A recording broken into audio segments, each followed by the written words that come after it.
How to change payment method on App Store. If you want to change your payment method on App Store, it's very simple for us to do that. What we do is we first open up our App Store, then tap on our Apple ID profile icon from the very top right hand side of the screen. And when we do that, we will find a couple of options in this case. You want to go to the very top over there. That says your Apple ID profile, so you can just tap on it. Then when you go and tap on your Apple ID profile, you'll find all those different options. There you can find the option called Manage Payments. So tap on the Manage Payments option.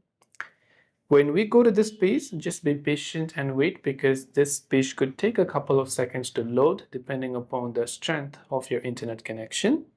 And when you tap the retry button, you'll find a couple of payment methods that you've added. So if you have added an existing card, you can try to add another card as well and remove the current one.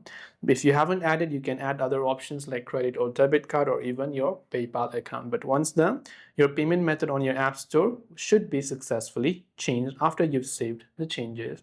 So this way you can change your payment method on App Store. Hope the video helped you out. If you have any questions, feel free to leave them down below. Thank you for watching and see you soon in the next video.